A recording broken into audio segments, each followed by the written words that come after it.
sa propre gloire et par sa vertu. Angela yaboyebi yakoyo abenga biso.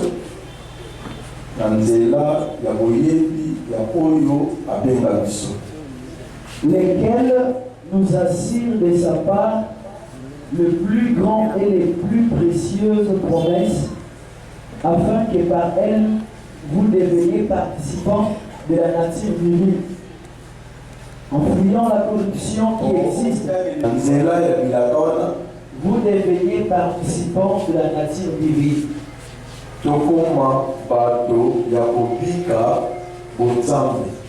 En fuyant la corruption qui existe dans le monde par la convoitise. Amen. Seigneur, ton souci le malayo, il y a ton malayo. Le monde lié au pambo la sous deuxième partie, il y a un biso. Ça a été le pamba à l'issumi, il y a un moulin au centre. Exposé, le thème, la biso nyonso, le yoka, le kola mayego. Oyo et même la vie sur le monde. Le recommander des nuits et te recommander Souka à ma boca. La pauvre la vie te monde. Amen. Pourquoi la sucomolo qui peut avoir ma boca bien de prendre le corps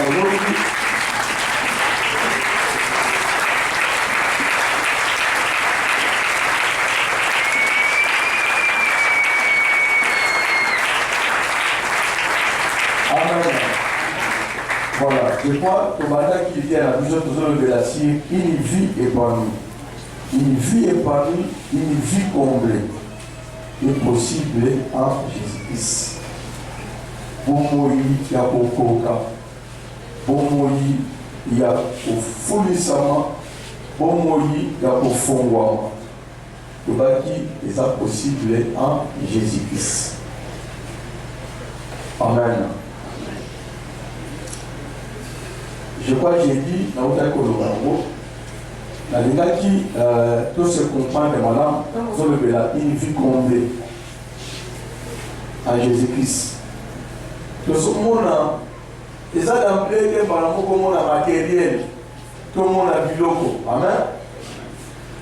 On a sauvé la vie comblée, vie épanouie en Jésus. C'est plus que les matériels, c'est au-delà du matériel. Amen. Pour matériel et mon élit a vu partout et ça n'est que mon élit dans un métier. D'après ça, exemple, j'ai dit, si on suit homme riche, là, Lazare, l'histoire, d'emblée, si on va punir dans ma belle, n'est pas un peu piquant, n'a pas bon pipadé, n'a pas qui l'a vu comblé. Na biso ko moto biso yo to kopona na to pona ko riche. Amen. OK, na miso ensemble mukaza ki na vie comme ça qui homme riche de zaki na ni avec Lazare. Surtout homme riche à la camayelle, il a fallu même à que le solliciter à trouver là c'est pas nani, c'est pas ya Lazare parce que Lazare muka avant de détenir c'est vrai secret, il y a une vie, une bonne vie complète. Amen. Comme on n'est pas français par le but, c'est la fin qui justifie les moyens. Amen. Donc, quand on a la vie complète, dans ce monde, au-delà du matériel.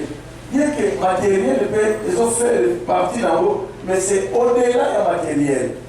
Dans le moment pour la Bokodoba, dans la qui a publié dans l'abondance comme dans la disette. Amen. Donc, nous avons la vie dans la disette. Mais on a vu mon corps comblé, on a vu mon corps épanoui en Jésus-Christ. Amen. Amen.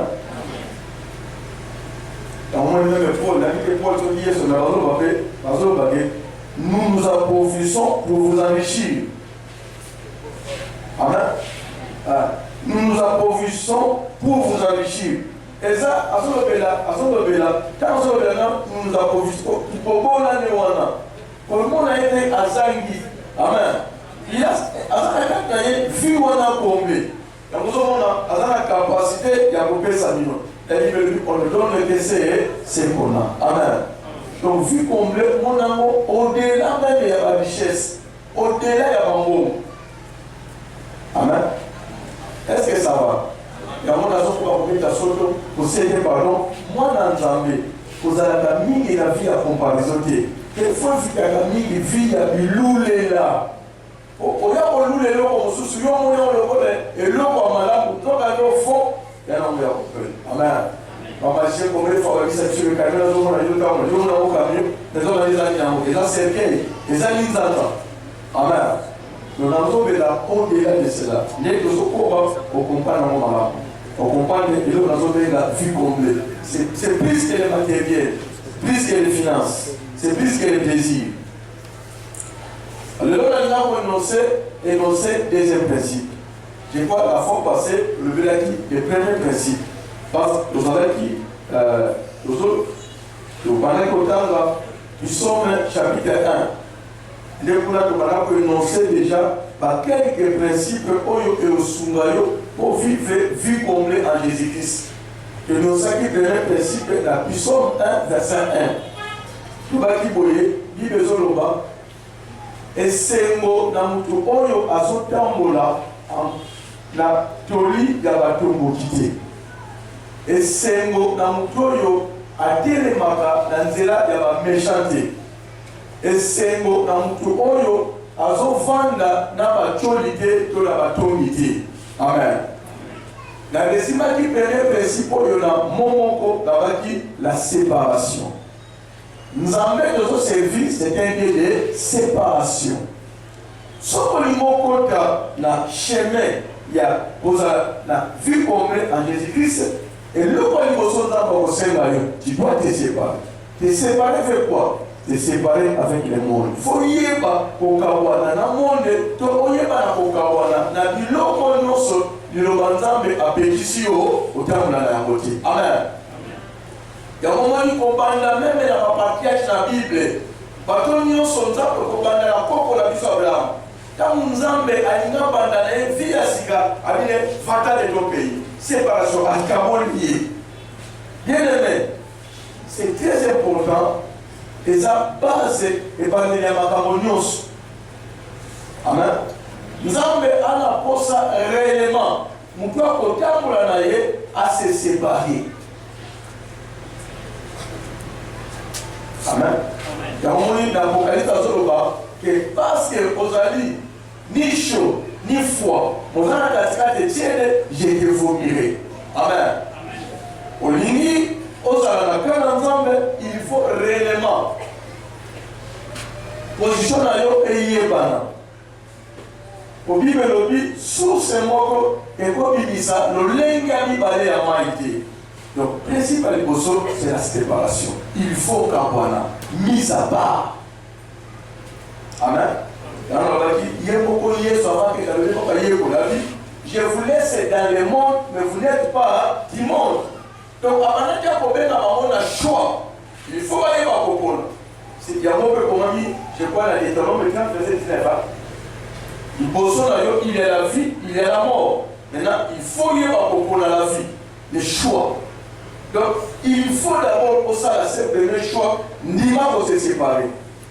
Yo osa sous mutu en mobilité, yo comme mutu ensemble la séparation. Or que déjà na départ déjà, par Christ au mi, par la fauchi. Il y a un moment il est là la carte église confusion les gars au côté. On n'irait mokili malem les autres côté la carte église et autres bimana mokili. Confusion. Wali pobatoyo parce que la carte église ba boyi ko kabwana na mokili. Mutu alingi asale la nzambe ala na nzambe mais na mokili pembeni. Et marcher sur tout côté. Amen. Premier principe. Premier des choses il faut l'élément pour se séparer. Il faut que l'on a ligne la démarcation. Les polos à kabwani na mokili. C'est la séparation. Alors, ce qui maintenant, au kabwani na mokili, il est maintenant la deuxième principe. Deuxième principe, totalement toujours dans le cas il y a Psaume chapitre 1. C'est le totalement de source normale. Deuxième principe. Psaume 2, Un deuxième partie, ok? Deuxième principe. Je crois que nous avons passé à numériser trois principes que nous sommes. Il y a un résumé par principe que faire ça, pas citer, il y a un code pour vivre la vie commune. Ils sont au chapitre 1er. Deuxième partie. Oui, dans la deuxième partie. Et qu'ils ne s'arrêtent pas sur les chemins des pécheurs. Deuxième partie. Mais ils trouvent son plaisir dans la loi de l'Éternel. Mais il trouve son plaisir dans la loi de l'Éternel. Donc, le deuxième principe, nous sommes maintenant, et c'est Geli Moutou Salinao. Deuxième principe, et c'est Geli Moutou. Et c'est Geli Moutou a trouvé plaisir dans la loi de l'Éternel. Amen. Deuxième principe, il faut trouver plaisir dans la loi de l'Éternel. Il faut en accoster là, dans l'Ilobananzambe. Il faut se là, et continuer les temps. Donc, il a fait combler. Babi, et c'est mon amour, à son temps là, à tout l'heure, à ton quitté, à son temps là, et le monde a maturité, mais qui trouve son plaisir dans la loi de l'Éternel. Oh, il y a joué ces mots dans l'Ilobananzambe, ok? Et qui médite sa loi jour et nuit. Oyo azo manola, azo yekola, azo manola, liloba nzambe utube mol. Il est comme un arbre planté près d'un bois d'eau. Oyo qui a vu combler, va lui maintenant. C'est ça la vie combler. Aposala, lokola nzete et l'on a mis bébé dina mai. La vie combler, c'est mobimba ya mutu. Amen. Babi, asa lokola nzete et l'on a mis bébé na mai. Et il donne son fruit à son temps. Oyo ezokosa mumanango data monos. Alors on a vu combler, nazomona ta matérialité, nazomona mobimba. L'homme a sa partie. Mon a corps, na âme, esprit. Tozolobela na vie comblée. Par rapport à l'esprit, parole yo, mutoyo, et ça la corps na ye. Âme na ye, esprit na ye, faut bika ni nango, et bika kétitite, et bika rebo, et bika kimia, et bika sembo. Donc, esprit, corps, âme et mutoyo, et ça en accord. C'est ça qu'on appelle la vie comblée. Alléluia. Amen. Na ko ça n'a ça. Mutu mususu. Mukolo abalaki. Peut-être c'est vous alaki. Amen. Mais on comprend les quand sur na marche les gars d'Alibal. Au moins malem et c'est rezolo. Mususu c'est le longwa. Abali mais abalo ça la mukolo azo va moi là. Amen. Est-ce que elle a une vue complète? Non, a comme il a fille de Moko. Alléluia. Moussou a Potiban. Peut-être à Sebeli. Mais pas à Bakoli. Quand vous parlez à Bakoli, pas de bateau sur ma balade. Pas de bateau sur la balade. Pas de bateau sur le momoté. Il y a ça, on est à la vie complète. Non, pas de bateau qui charge d'ailleurs, on parle de filles là, et comme une fille à Boutoumissami. Dans le but, elle Mutoyo a trouvé ses mots dans la loi de l'Éternel, mais à son médicament Moutou Pémol. À ça, le pôle a nzété l'on a dit bébé n'a mai, mais ils ont porté à Pampanamon la saison dans mon yonso. Une vie complète, c'est cette vie-là, où il y a bimba nango. Corps, âme, esprit, il faut qu'il y ait, et puis, le domaine est non sa vie, il faut porter à mouvement. Alléluia. Est-ce que ça va? C'est ça. Dans la totalité, c'est ça une vie complète. Amen. Est-ce que ça va? Vie complète. Mon bimba. Donc, les gens n'ont pas. D'ailleurs, en réalité, ils sont se focaliser dans les autres. Alors qu'en réalité, dans le terme technique, les autres, il y a un récepteur. Il y a la télévision. Nous autres, on a la récepteur. Mais ce qui est important, c'est ça émetteur. Or, émetteur, il y a un autre, âme et esprit. Amen. Âme et esprit, émetteur dans l'autre. Donc, en cas où nous avons ça là, sans que nous fassions la moitié, nous avons fait un moteur. Dans le même état, c'est à partir de la mise à l'église, nous avons mis ça. Nous avons fait la carte à moitié. Alléluia. Et c'est un moteur qui trouve son plaisir dans la loi de l'Éternel. Donc, deuxième principe, ce qu'on dit maintenant, une vie complète, il faut y aller pour là, qu'on soit plaisir dans la loi de l'Éternel. Amen. Il faut soit plaisir dans la loi de l'Éternel. Et c'est on soit et c'est beau dans l'Ilobananzam. Quand vous soit et c'est beau dans l'Ilobananzam, on soit mon déguéni. L'Ilobananzam n'est pas là, et vous comment l'Ipa n'a pas mort. Le fait que vous mano la tango, ya komanda oye ko la yango, ya bana ko tanga yango, e bana ko kisalo na mobimba. Nene na bomo na yo e ko koma lokola nzeke ndo na mipembe na mai. Nzeke ndo na mipembe na mai. Ya mungu na to benga vie complet. Ko bibe lo bi nzeke wana e so pota mbuma na tango na yango. Amen. Ce qui n'est pas pour ça que je dis, ma casa n'a pas ça et mon cas au quartier. Amen. Vie au est-ce que vous connaissez? Et dont le feuillage ne se réduit pas, voilà. Tout ce qu'il fait lui réussit. Ah oui, bravo. Nyon soit ça là, il faut ça niamo et aussi merci. Je vais faire peut-être un mot pour la pole.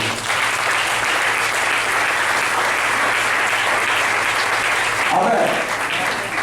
À ça, le col a été l'onami, bébé dans ma, et so pota mouma, la chambre nango, ma casa nango, et so kaukate, mais nyonso aso sala, et sa ligne, et siba. C'est ça la vie pour vous.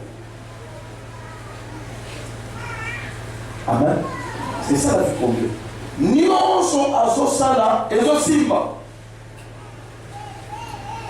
Amen. Yaya, c'est possible à Jésus-Christ. Le col a exemple pardon, c'est possible à Jésus-Christ au vivre, vivre à combler. Au sala, le col a été, l'on a mis permis na mai. Au bord d'un mouvement, ngonga na ngonga, la saison nango. Makasa na yo, et kaukate. Nyonso, yoba na kosala, et simba. Amen. C'est possible. Et l'homme a bien fait combler en moana. Donc, et c'est possible dans ces amours. Pour tout le et ça, on va ensemble. Amen. Il y a un moment, David a dit dans la Psaume 23 que l'Éternel est mon berger et je ne manquerai de rien.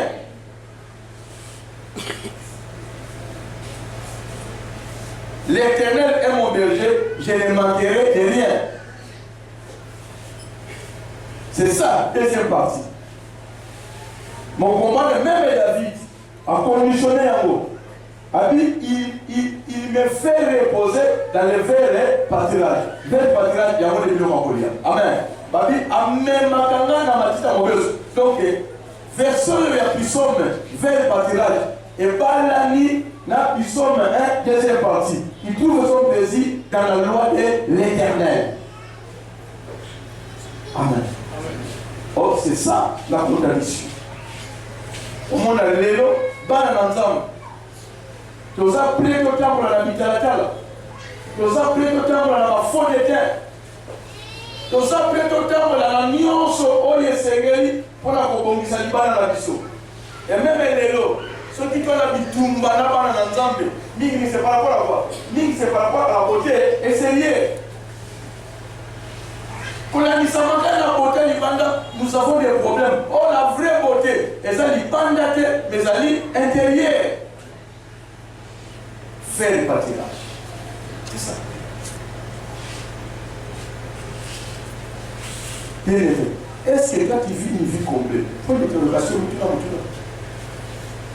mais il y a des choses que c'est possible de vivre cette vie complète en Jésus-Christ. Si ce n'est pas si, on a dit principe.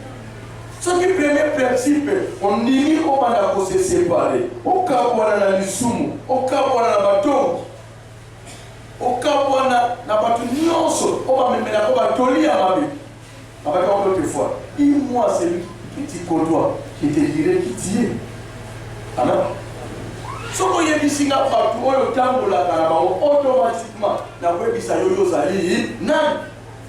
C'est le principe. Mais le cas généralement pas dans l'ensemble.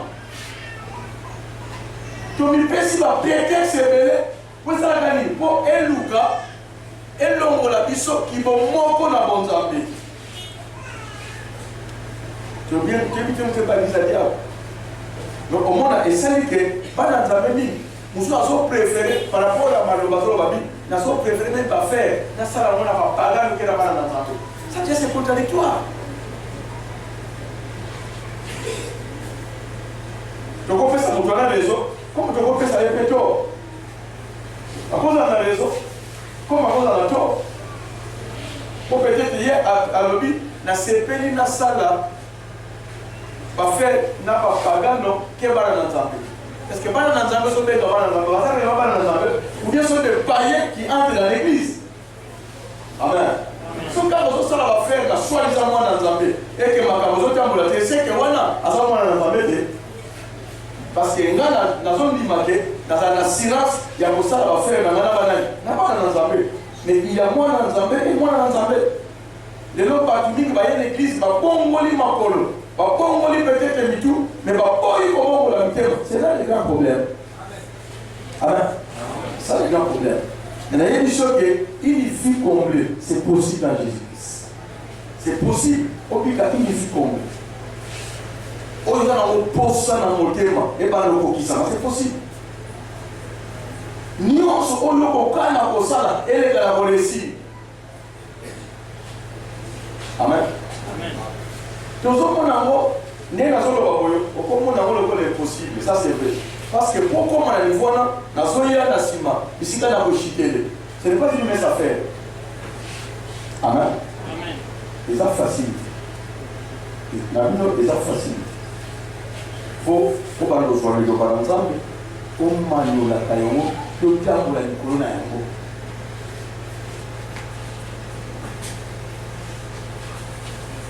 Est-ce que ça va? Et comment on va?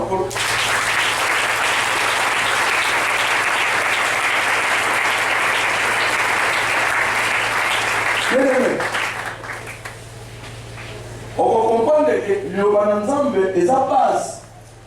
Il y a un moyen de dire que nous dans cette total, parce que les vaisseaux, autant dans la libre présenté, voilà, nous sommes 119. Nous sommes 119, verset 1 à 11, pour sauter. Pour sauter, verset 20. Nous sommes, nous avons mis à la nous sommes 119, verset 1 à 11, total à Mogaga, nous avons la femme de la femme de la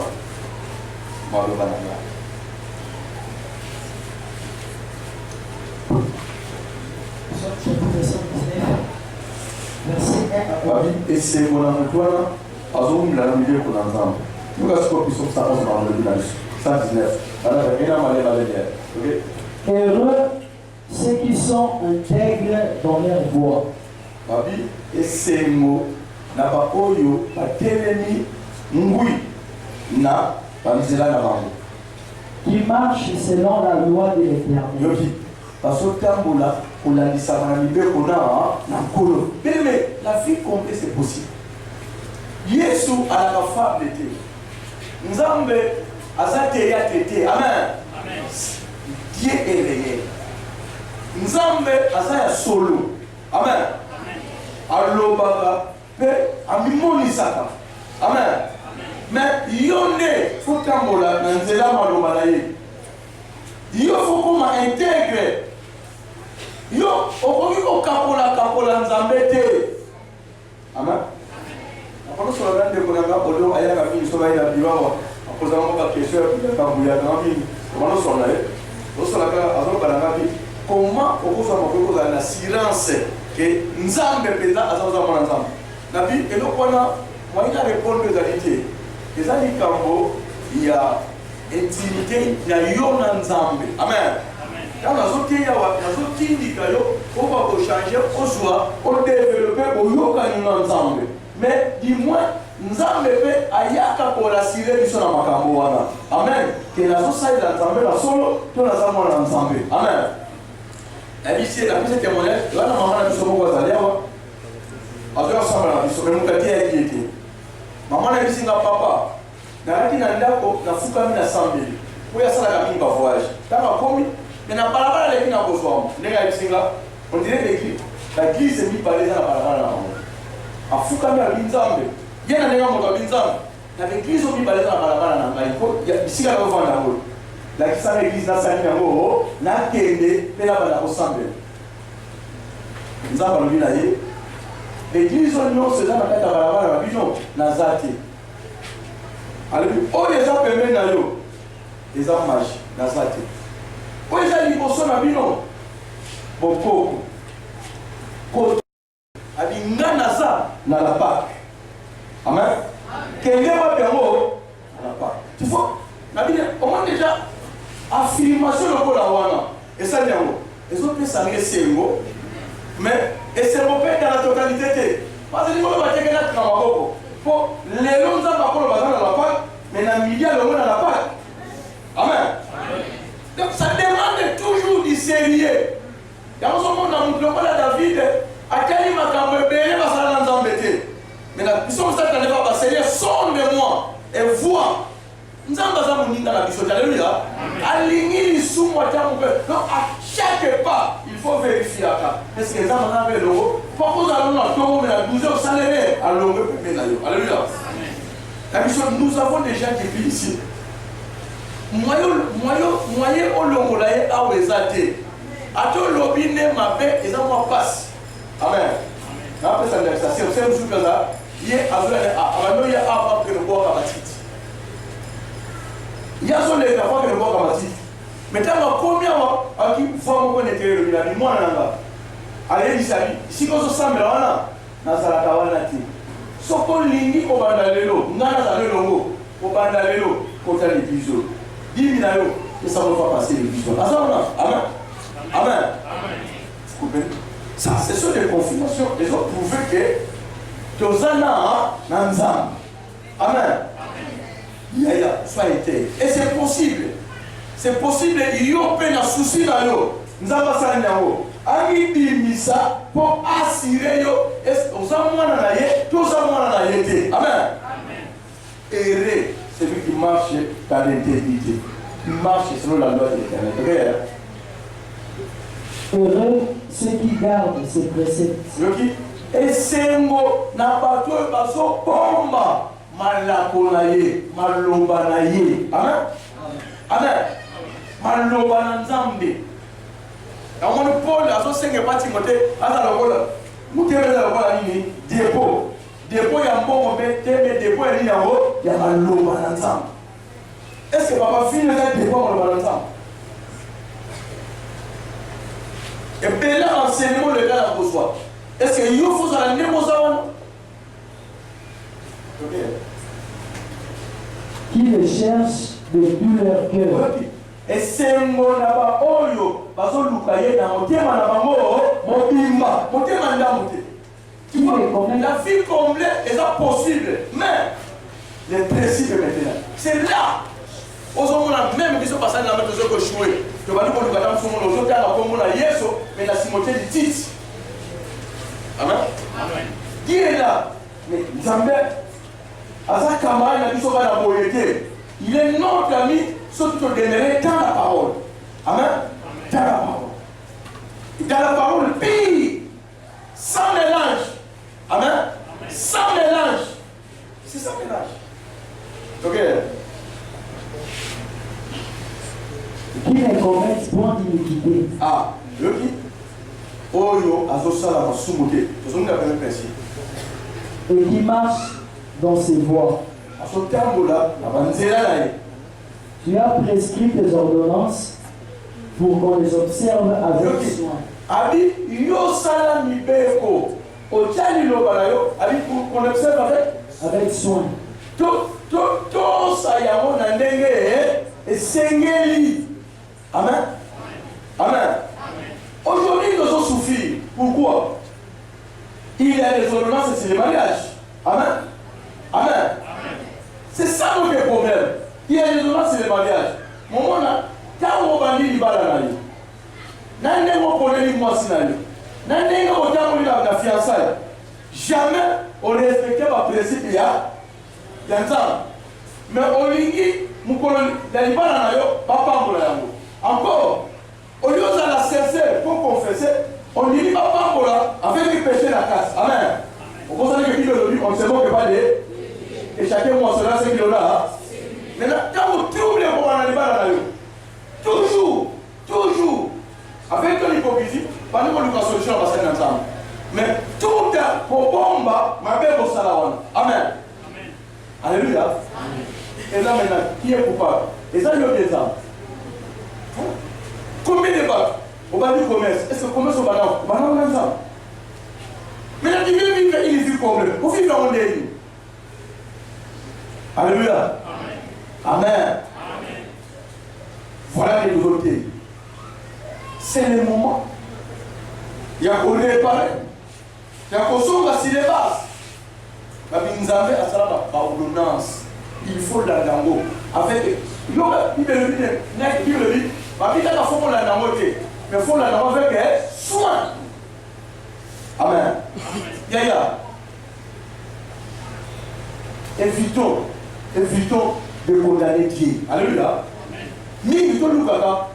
Pour la ligne nzambe likambo yé. Pourquoi ça vous permet de likambo? Il ne faut pas condamner Dieu. Parce qu'il est Dieu, il est restera. Alléluia. Amen. Bah, mingi, nous ne pouvons pas condamner comme on y est là. Mais quand vous avez les conséquences sur les juifs, et ces conséquences, c'est lointaines. Il faut vivre le but, on ne se moque pas de Dieu, chacun moissonnera. Amen. Donc, et nous, dans ma peine, nous ne sommes pas dans l'ensemble. On peut échapper dans le jugement de mon côté. À moins que ça va faire conversion, pour ça va faire repentance. Mais sauf que ça m'a comme ça, il y a ma belle au bon bango. Que tu es fait ou pas, un jour, on va finir à vos années. Et on va foutre à l'époque cassée. Il suffit que l'ensemble ne tourne pas à un monde. Conséquence, c'est pour les gars là. Alléluia. Amen. Donc, généralement, c'est ça le captif. Aux autres, à la lélo, aux autres, à la lobby. Et ça, nous allons pas dans le monde. Le deuxième principe, c'est trouver du plaisir dans la loi de l'Éternel. Et cette loi, il faut trouver un plaisir. Il faut trouver un mot, dire le vie, il faut trouver un mot, la soignance. Amen. La soignance. Vraiment. Puissent mes actions être bien réglées afin que je garde tes statuts. Abi, esengeli. Misala nangai. Ba ate nanga. Ezala bien, on a dit dans donc, à ça, on va le sang, mes actions, elles sont bien réglées. Pour ma action, et tout ça, va statut dans le temps. Il y a beaucoup d'avis sur la personne. Alléluia. Est-ce qu'il y a une action où ils ont mené dans le final? Les actions que tu mènes, elles sont bien réglées, de sorte que tout ça, va statut dans le temps. Pour que tu vives en fait une vie complète. Amen. Vous avez la place, c'est pas dans la confusion. On dirait pas dans on ne pas dans on dirait dans il est là, mais c'était des principes. Amen. C'était des principes. Alors, je ne rougirai point à la vie de tous tes commandements. David a fait à mettre sur la ligne.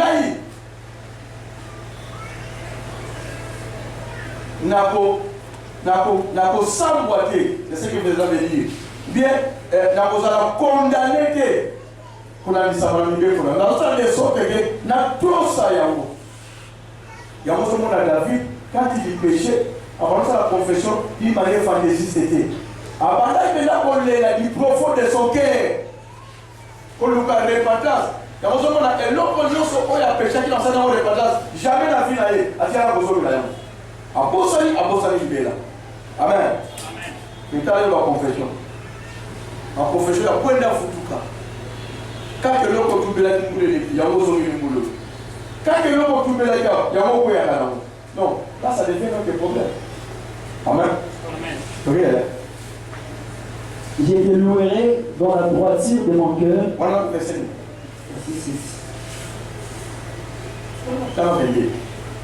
Verset 22. Décharge-moi de l'opprobre et du mépris.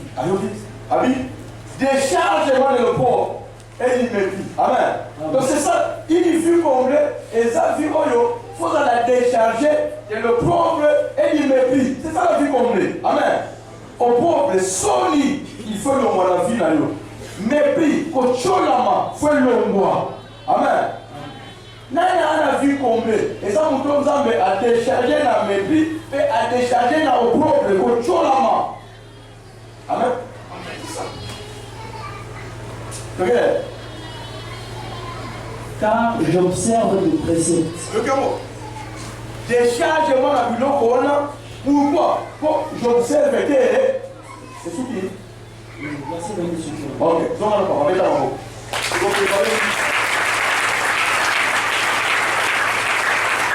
Amen. Amen.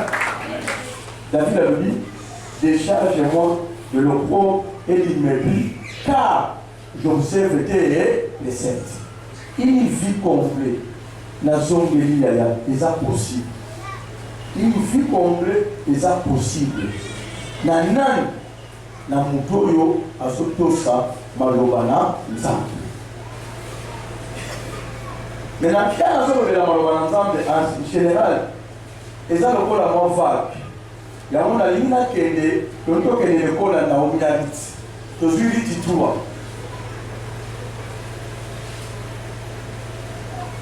Trois possibilités. On va préciser, Ezali, trois possibilités. Nakobengango, vital. Donc, malheureusement, nous avons quand on a biso. Quand on a monté tout ça, il faut que nous ayons trois dimensions. Nous autres, nous avons Naomi, Nalit. Amen. Alléluia. Est-ce que vous avez la Amen. Maman, il est là, mon pas aliawa. Tata, il est là, mon pas aliawa. La mission, c'est possible, ma mission de salir et pas Oussama. C'est possible, on vide au pauvre, on vide Sony, on vide Kocholama. Mais, le principe, premier principe, il faut se séparer dans ma soum, dans la monos. Et deuxième principe, maintenant, il faut y aller pour là. Je le bananzambe et soit place quand la finale. Amen. Sonne Colombo. Kocholama Colombo. Amen. Sonne et Kokoma histoire. Kocholama et Kokoma histoire. Et c'est là, quel que soit d'ici qu'on les dit à Bozala. Alléluia. Il y a un poto, mais il vit dans le mépris et il vit dans le pauvre. Amen. Amen. Pour nous, il y a bango. Tout un peu poto, quand on va y aller, tout n'a rien de sombre.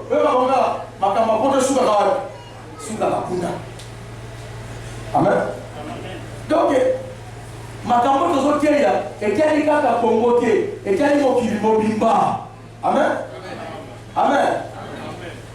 Même la poto, c'est comme ça. Alléluia. Bateau, il y a $20 au salaire. Il y a $10, c'est un problème. Amen. Quand vous avez commencé ça, papa a tiré le mot au début. Tu vois, il a dit, mais là, papa m'a dit, c'est quand on fait dire le compliment. Il y a un moment où on a dit, papa, ah, combien papa m'a dit, il y a un début. Papa a dit, moi, je vais faire un bébé. Et puis, on a dit combien $10. $10. Après, tu peux essayer. Mais là, on est bien. On s'en a un bon ou un année.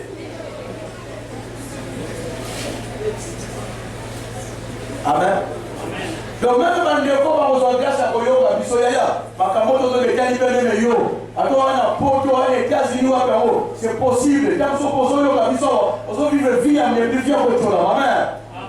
Basali, bakata va contact na fille, bakata mo pone sembote, bakata mo pour passer ça.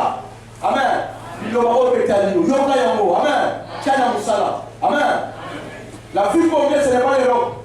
La vie complète ce n'est pas la fille d'ici. La vie complète ce n'est pas les États-Unis. La vie complète c'est un homme, c'est Jésus-Christ. Amen. C'est Jésus-Christ. Bien est la vie complète. Alléluia. Quelle est la vie complète? Quelle est la vie complète? Et un abandon qui s'assoit. Pour pas que le vent n'atteigne. Un attiré que le voit en monde à ta main. Pour pas que le visage n'a pas il se sent mieux à l'aise. Awa. Nakata Sakata Fikamer. na voyage alors la yeso payer son comblé vie na ye. Amen. Est-ce qu'on peut pas comprendre?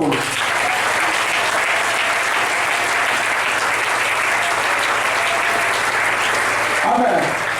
Maintenant, la moto si on le ensemble, on a 3 dimensions. Il faut oublier Naomi. 3 dimensions. Donc quelle école est Naomi? Dans la vie chapitre 1, je vais lire la première verset, donc elle même dit dans 4 versets. C'est la 3e verset. Livre chapitre 3, verset 1 à 3. Là, yoga Naomi n'est pas l'Italie. Yoga.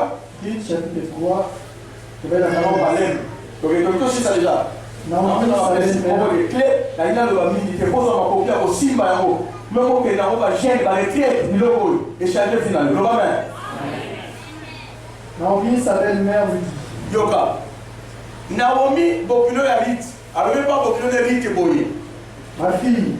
Moi, je voudrais assurer ton repos. Amen. La vie comblée, c'est le repos. Amen. Alléluia. Il y a des gens, même dans la tête à Mokoyo, qui ont du repos. Amen. Esprit des Akinia, âme des Akinia, corps des Akinia. Malembe, ana kusa na mutute, me makamonae, ezo tambo la malembe, ndengeye, alingi. Oyo nyonso sokanisa, azo salango. Amen. Alléluia. C'est possible qu'il trouve du repos dans la vie d'ailleurs. Sauf que foutre la banda, on trouve que on a kinya nyonso, ça lui tout ça. Ça vous casser la tête. Et il y a de ces gens-là, fait demander les autres combien. Dans le sous déjà, dès qu'on les vendait, déjà, nous sommes bien bandits. Amen. Pas pour nous, on le salue. Et bien, nous, katana, poignamo, on a loyer. Ça, ce n'est pas une. Oui, ça, c'est une vie de pro. Amen. Amen. Bah, tu vas donner la souci du colère au lien.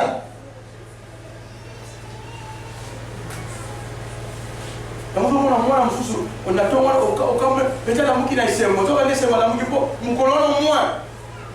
Papa n'a pas passé le miracle, la misoso. Petit péché de tout le monde a mouru pour mon sang. Ça n'a pas ma femme.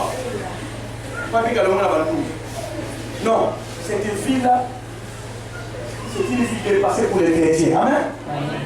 Amen. Aux hommes au Christ, aux hommes au Big, il faut quitter la bien. Amen. Quand le moment de preuve, il y a pas preuve, il y a des soukas. Amen. 2 ans épreuve, 3 ans épreuve, 5 épreuves, et finalement, épreuve, on va dire, le même jour, vous allez dans la souka. Amen. Il y a des gens qui ont la souka épreuve. Amen. Ni les gens de preuve, les gens de mauvaise marche dans le biseau. Nous sommes bons, on a cette épreuve, pour nous voulons pas sonder les jambes. Ouais, c'est qu'est-ce qui ne va pas. Amen.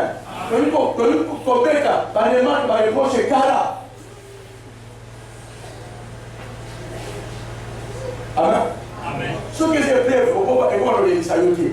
Pour on a dit que la Bible est dans Nzambé, à Tatakabana, au-delà de la force de la montée. Lorsque j'ai prévenu la nuit, les preuves, on est dans la joie. Amen. Les preuves, nous sommes dans les cerveaux. Pour mieux le dire, après les preuves, il y a un moment où c'est l'élévation. Amen. Donc, un véritable enfant de l'État qui est dans les preuves, va aller la gâter. Son problème à bon dans Nzambé, si il m'a pas les preuves, n'a pas ce qui m'occupe, Amen.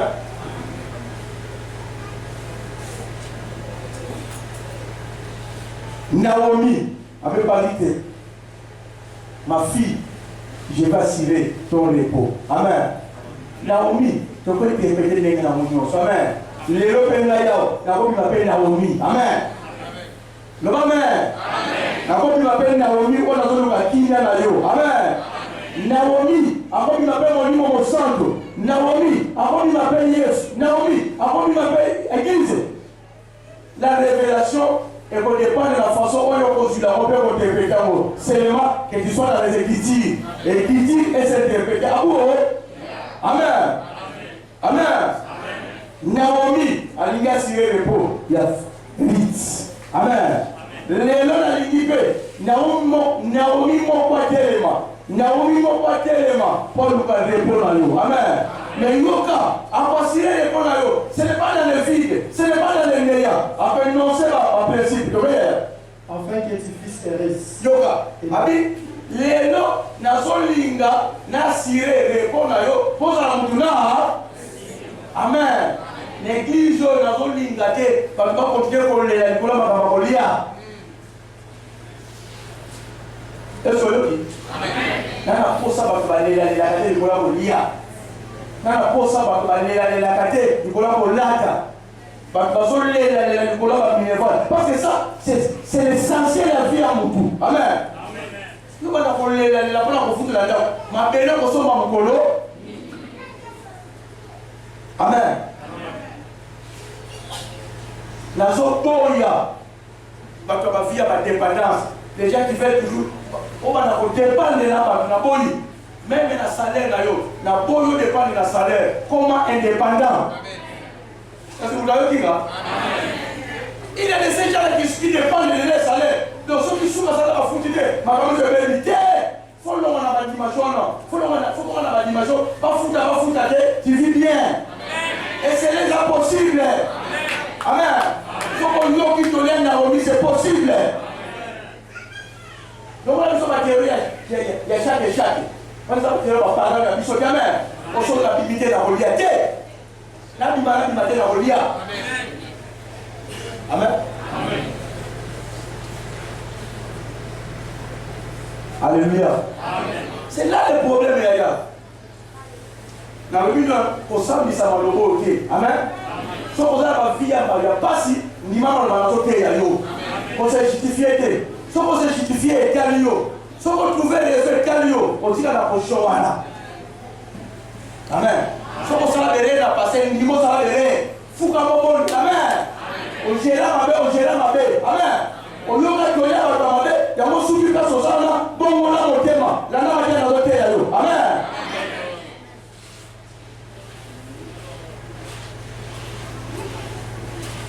Amen. Ok. Et maintenant, Boaz, avec les servants duquel tu as été, n'est-il pas notre parent? Ah, Boaz, ici, bon, que Dani pour valer pour le rotabiloko. Asa, proche parent la plus sauté. Voici, il doit vanner cette nuit les anges qui sont dans l'air. Lelo, akokuka, moumanaye, akopasola moumanaye. Ok, lève-toi et oins-toi. Lave-toi et oins-toi. Lelo Boaz wana mutu oyo esengeli lokola proche parent oyo akozwa na libala azofale. Amen. Alléluia. Mais okende bongo te na bantaba na yo namukaki nango. Alléluia. Amen. Moi ça libala ya mbindo tete kasukula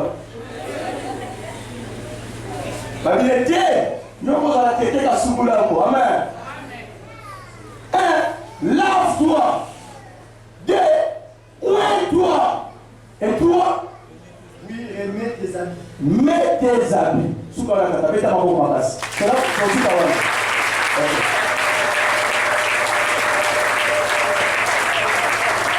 Amen. Oui. Et est l'homme qui trouve ce plaisir dans le nom de l'Éternel. Merci. Mais le nom en Nzambe. Et puis, ils sont à 3 dimensions. Pour l'ité, Azala Erez, Azala Repos, Natuna Mutuna, na histoire la vite. Repos, il y a qui doit y habiter. Et c'est vrai qui doit y habiter. Pourquoi? Pour tout ça qui m'a camon à mettre sa dîme. Amener la dîme. Amen. Et là, quand il faut se senga, et pas y a Naomi, et pas y a sa dîme, à Sokola. La terre au chocolat, c'est ce que nous appelons quoi?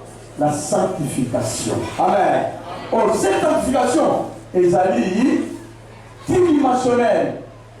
Esprit, âme, paix, corps. Alléluia. Alléluia. Yaya.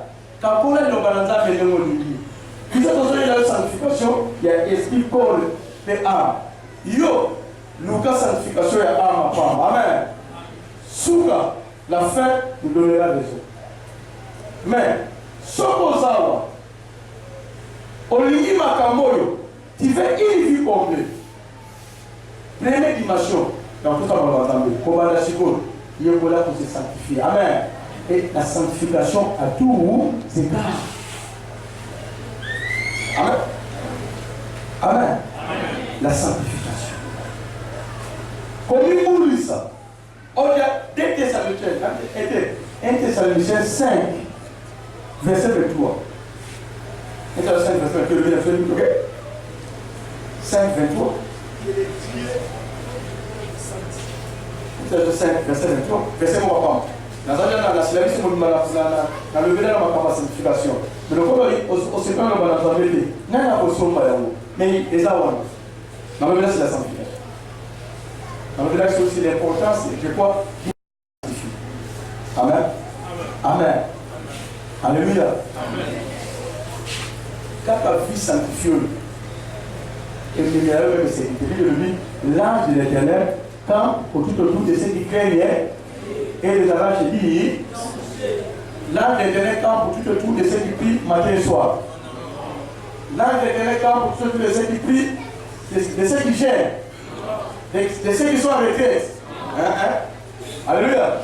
Ce n'est pas la prière. Bible dit, l'ange de l'Éternel campe autour de ceux qui craignent Dieu. Amen. Valère le sang c'est la sanctification. Amen. Nous moni ici quand on a le témoignage assez rien de voir les autres exagérés. Les autres exagérés. Mais en tant que moi ensemble, tout est permis, mais tout est pris ici. Nous en tant que moi ensemble. Et lorsqu'on a approché dans nous autres, il faut la utilité. Quand ça n'a pas d'utilité, il y a la place de la vie dans la vie. Amen. Amen. Nous autres, nous autres, il faut la utilité. Quand ce n'est pas utile, ce n'est pas utile. Et pour sa placité, nous avons un débat. Vous avez un débat parce que vous êtes encore charnel. On a pour ça tantôt, on se descend ensemble, tantôt se descend autres, mais tantôt se descend aussi. Alors, place nous vous avez les athées. Amen. Vous avez la même vie complète sur tout le monde. Vous avez un effort personnel. Vous avez un lien comme la nayo, dans mon tokinayo. Mais vous avez un lien comme la naga, et dans mon tokinayo. Amen. C'est mon Dieu qui pouvoir. Amen. Amen. Yango ndako ba koyebisa bino na bozo que la mota onyoso. Yaya. On se compare na mutana nguluki. Amen. Mutu oyo azokuka na debo ya Nzambe. On se compare na debo ko na te. On va di poma ya pamba. Amen. On va di poma ya pamba. Celui qui dépend du dépôt du ciel. On va le côté. Amen. Amen. Même ce qu'on lit, on a la place à côté, on peut lui voir nos qui. Amen. Amen. Cherchez la sanctification. Première base. Sanctification, non n'est la route à nous. La ligne a dit quand même le code à David. Amen. Comment à niveau de la Seigneur sonde. Parce que dès la sanctification, et ça forcément dès la sanctification, il va rester, il y a un ciel, manzamité. Et ça forcément dès la sanctification. Amen. Mais là, nous avons la tolérer, mais pas il n'est pas tolérant. Il faut faire très attention. J'insiste, éviter la comparaison. Amen. Éviter la comparaison. Yo sayo, ngana santa. Luka Nzambe na ndenge, Nzambe aliko mimo ne sait pas na yo. Alléluia. Ya momoni nazana dit de communauté. Mais il faut pas ça la ressemble au Seigneur son de moi. Et ceux qui nazana dipanda sont ça dans cela. Alléluia. Premier principe, lave-toi. Parmi la deuxième principe, on va dire où est toi? Par contre, la ligne, ma fouta. Mais nous allons pas foutre les animés, mon lit, mon sang. Amen. Mon lit, mon sang. Il y a un verset où on a montré qu'il fallait faire Colossiens chapitre 1, verset 9 à 11. C'est très important. Colossiens 1, 8 à 9. Mais dans le deuxième principe, où est toi? Amen. Où est toi? Il y a un secrétaire de version d'après que nous avons fait en version. Oint-toi. Yaya. Une vie comblée, c'est une vie. Colombaté, il n'a pas un prix à payer. Il a un prix à payer pour une vie comblée. Amen. D'abord, c'est la sanctification. Deuxièmement, oint-toi. Quand on se pointe, mon livre, mon sang, il y a un peu de là. Il y a un peu de Colossiens 1. Par la verset 9, il a dit la 11, vous comprenez? Colossiens chapitre 1er, 20 versets. C'est pour cela que nous aussi,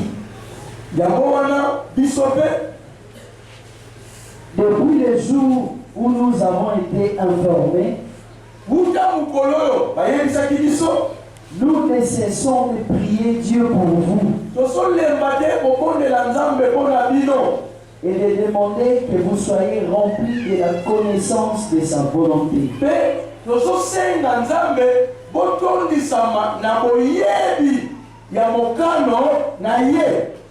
En toute sagesse et intelligence spirituelle. En toute sagesse et intelligence spirituelle. Na boania nyonso pe na mayele nyonso ya molimo. Oint-toi. Alléluia. Quand on parle de la molimo mon santo, tu auras la sagesse là-haut, tu auras l'intelligence là-haut. Alléluia. Amen. Amen. Et là, on va changer de vie là-haut, et ça va diplôme à l'université. Amen. Alléluia. Et là, on va changer de vie là-haut, et ça va bon qu'on est bien à cause de la terre. Amen. Ce n'est pas l'Europe, ce n'est pas l'Afrique, moi encore le Congo. Mais pour une vie complète, il faut acquérir la sagesse est d'en haut et l'intelligence est d'en haut. Amen. Il y a dit ça là, et quand les lignes en haut, Salomon est en là, ou à soit qui doit international, pour la loi. Amen. Ou à soit qui économie, économie.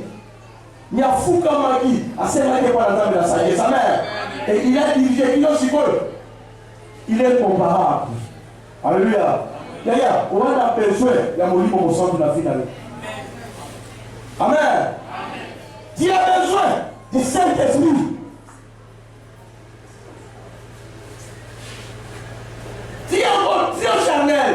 Aux hommes charnel. Nous sommes aux hommes qui ont l'indiqué. Et ça nous saillait. Mais maintenant, on a David. Où est le Saint-Esprit? Roi. Mazoloba.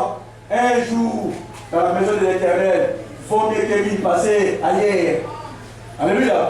Nous allons Ndakouni. Ndakouni est derrière David. Mais il pouvait dire qu'un jour dans la maison de l'Éternel, il y a ba fenêtre ba cha ona nega malamu te ko mkatonga ngo lazima masomo ba yeko la simanda akena ibete azo ta fenêtre sante la place mu pepezo le kala kwa si banda bwana mafuta banda ba fu continue à vous obéir à toi on va sauver la kimale il s'est passé avec le roi David nda ko comment la secte voix mon cher. Un jour, dans la maison de l'Éternel, vaut mieux que lui passe ailleurs. Alléluia. Pour tout le monde, m'a dit au Kédabat, j'ai dit au Kédabat, vous ne sentez pas la joie, Yanzambe. Vous ne sentez pas la joie, Yanzambe. Et comment vous avez vu qu'on est dimanche, yo m'a dit au Kédabat. Si n'a pas on l'a maman dit. Quand vous faisiez l'appel, il y a l'électricité.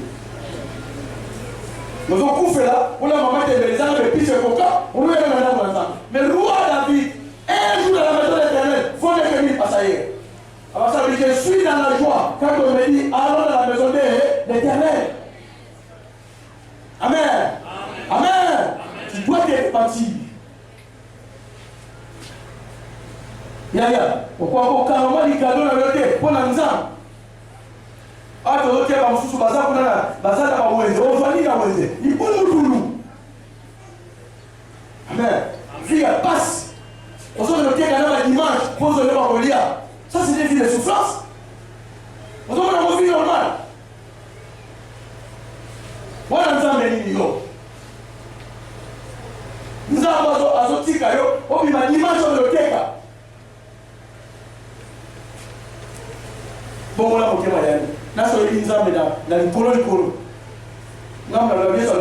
C'est peuple mon nom, mais de quoi? Des lèvres. Il y a un tir comme ça dans la dégo. Alléluia. Comme ça dans le fond de ton cœur. Et pour cela, on a besoin pour pas que la main foute. Mon nom au sang va faire dans mon monde. Faites la main pour la police.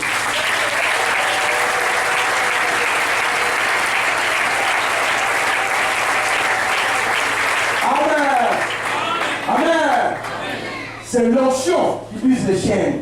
C'est l'onction qui change les situations.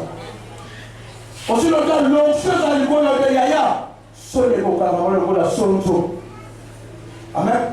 Nous nous sommes pas vivants. Sauf que c'est un ami. Et c'est un ami. Il faut m'attaquer ma casse. M'attaquer ma casse, c'est mon sang. Quoi, la bossa. Amen. D'abord, on dit, Ephésiens 5, 18 le dit, ne vous animez pas de faire sa débauche. Mais quoi? Soyez remplis. Yaya, Senga Moli Motonda. Amen. Les liens, les réclamations, et quand si on a pété, amen. Et quand on a pépéré, si on ici rien n'était. Amen. Sans mon kili, les analogies. C'est ça la vie qu'on veut. Il y a affaire pour qu'elle vienne. Deuxième principe. Malgré la tabinama. Amen. La tabini, il n'a pas. Oh, ce qu'on dit dans l'Apocalypse 19, verset 6. Il a besoin de Yango. Il salam alam. Alléluia. Alléluia. L'ongwana kindoki. Zwa mi salam alam. L'ongwana kotonga. Zwa mi salam alam. L'ongwana koyina. Zwa mi salam alam. L'ongwana moyini. Zwa mi salam alam. L'ongwana ene. Lata molingo. Ce sont là les bonnes œuvres. Amen. Les bonnes œuvres. C'est bien là où tu as pas moni. Les là où tu as les canacoléla. Ce sont là les bonnes œuvres. Babi, il a ma. C'est les bonnes œuvres du juste. Ni salam alamu. Ya moyen béni. Amen. Est-ce que tu nous besoin de salam alamu? Quand on a besoin de salam alamu. Et là, tu as besoin de salam alamu. Les bonnes œuvres. Amen. Bible le dit, c'est bien là, c'est bien là. Les là, là. Amen. Amen. Yo changea évangile. Quand il y a un cas, c'est bien. Bon, il y a un cas, mon évangile, comment? L'évangile a eu un mot. Amen. Évangile a eu un mot. Nous allons voir la seule voix qui n'a pas de les hommes, ils ont un mot. Mais par exemple, pour les besoins, on y est battu. Pour les besoins, ça va rapidement.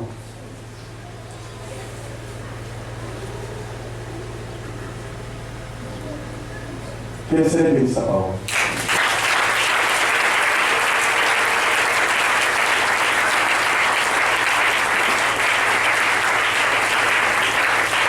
Amen. La récapitulée. Le but de ce principe, vous trouvez plaisir, la loi l'entame. Loi l'entame, donc il est quoi la Naomi? Loi l'entame, il faut tous qu'est-ce qu'il y a? Trois dimensions. Un, il faut chocolat, la vie de sanctification. Sanctification, l'amour du moi. Au milieu, il y a au cours. Deuxièmement, pas pour la mof. Mon lit, mon sang. Si tu as mon lit, mon sang, tu places à ta finale. Aïe, le fruit du Saint-Esprit. Aïe, le boundeli. Aïe, le l'onction. Aïe, le bateau spirituel. Pour être dans cette terre, où on a besoin de l'onction. Il y a fait. Il salam ala. Pour la terre. Pour vous mener les bolous. Faut se faire. Il a marre du salam ala. La vie est la première. Couler là est aussi. Échec est aussi là. Amen. Échec aussi. Alléluia. Le fort personnel est aussi là. Les APDT, on a des APD. Principe des APD, les APDT. Image, on a annoncé le troisième principe. Les APDT. Les bicyclettes qui ont fauché. Déjà, c'est le principe ici. C'est facile. Parmi le sein d'un homme, combien de fois nous avons besoin de Saint-Esprit? Il lobé là, pas dans un il lobé là, pas dans un tiapou. À l'obati à la tête. Nous avons dit dans le parole, combien de fois on lui concentre dans un mawa. Bana musula sala kono oyo kili solo bana za balo solo we na iko tala na zo kumana na mingi simu bana za ba komo basebele alléluia bana za ba ya komo basebele c'est ça les grands problèmes bana za ba komo basebele na zo pole la yo ole wa mwana za ba komo oza la mwana za ba ya solo amen mais nous on a dit ça là nous on a dit là. Nous sommes brisés par la parole. Il y a des hommes qui ont encore la Bible. Les hommes qui ont encore la Bible. Ah, vous êtes là, Yuma. Pour moi, je vais vous faire ça. Comment vous êtes là? Qu'est-ce que ça